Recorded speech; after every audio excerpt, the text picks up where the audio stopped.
Today, we're diving into one of the most powerful stories ever written about the human spirit.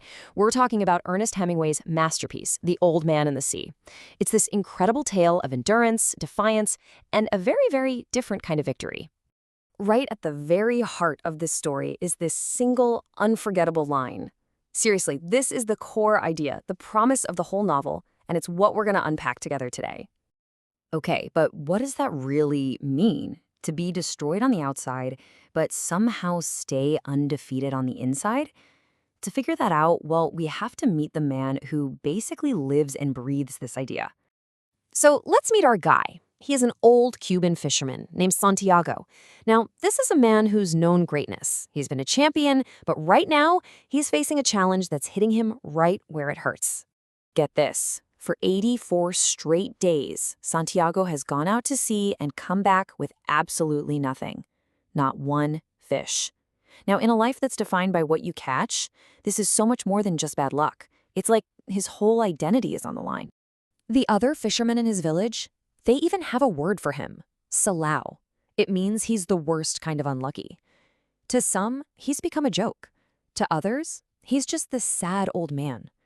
All his past glory, it feels like it counts for nothing now. And this is where Hemingway gives us this incredible clue.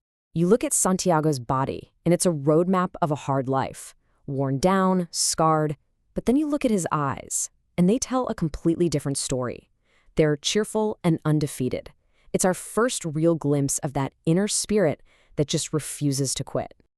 And just to make things worse, the young boy he mentored, Manolín, isn't allowed to fish with him anymore. His parents forbid it.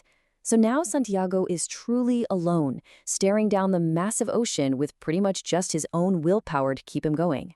So on day 85, something shifts. Santiago decides he's going to change his own luck. He takes his little boat and sails farther out into the Gulf Stream than anyone else would even dare to go. And this sets the stage for something absolutely epic. You gotta love this line. It really shows you where his head is at. He's not wondering if he'll find a fish. He's just wondering where it is. See, his hope isn't just wishful thinking. It's this active, powerful force that's driving him forward. He believes. And what happens next is just this brutal 3-day battle of wills. He hooks a fish that's so big, so powerful, that it starts pulling his boat across the ocean. For days, with his hands cut and raw and his body screaming in pain, Santiago just refuses to let go. He actually says this to the fish. And it's not a threat, It's this declaration of respect and absolute commitment. This is way more than a hunt now. It's become a personal test of his own spirit. You see, Santiago starts to see the marlin as more than just his prize. He sees it as a brother. He really admires its strength, its dignity, its refusal to give up. They're like two warriors locked in this incredible struggle, totally alone out there on the sea. But here's the thing, landing the marlin, that's not the end of the trial. Oh no. In fact, it's right here, in the aftermath, that the true meaning of the story really starts to come into focus. So he did it. He's won. He's exhausted, but he's triumphant, and he starts the long trip home.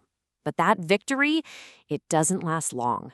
The blood from the massive fish leaves a trail in the water, and pretty soon, he's got company. And as those first sharks appear, Santiago says the line. This is it. This is his declaration of war. He knows deep down he might lose the fish, the prize he fought so hard for, but he absolutely refuses to lose the battle for his own spirit. And just watch how he fights. He uses everything he has. When he loses his harpoon, he makes a new weapon. When that breaks, he uses the tiller he steers the boat with. He fights and fights until there is literally nothing left to fight with. It's this heroic, almost hopeless, and completely defiant stand against the inevitable. So when everything is stripped away, the weapons, the prize, all of it, what's left? Well, this is what's left. The code he lives by, pride in the fight itself, the courage to face impossible odds, the tenacity to never, ever give up, and the resolution to see it all the way through. This is that indestructible spirit Hemingway's talking about. Now, Santiago's return to the harbor.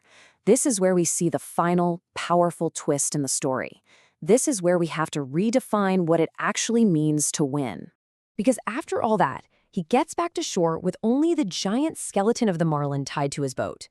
I mean, by any normal standard, he failed. He was totally and physically destroyed. But that skeleton, it tells a heck of a story. It's 18 feet long. It's this silent testament to the magnificent creature he fought, a fish bigger than anything the other fishermen had ever seen. And those same men who called him Salau, they just stand there, looking at this massive skeleton in total silence. They're in awe. See, he might have lost the fish, but he regained something way more valuable: his honor, his dignity, their respect. And maybe this is the greatest victory of all. The boy, Manilin, he comes back. And not because he feels sorry for him, but because he's inspired. Santiago's struggle has earned him something priceless: unwavering love and loyalty. He's not alone anymore. And that really brings us to the final, powerful point of it all. Santiago was physically destroyed, sure. His prize was ripped away from him, but he was never, ever defeated. His real victory wasn't the fish. It was how he faced the struggle. And in the end, Santiago's story kind of becomes a question for all of us, doesn't it? We're all going to face battles that seem impossible, losses that feel just total. The real test isn't whether we can stop the destruction from happening. It's about how we choose to face it.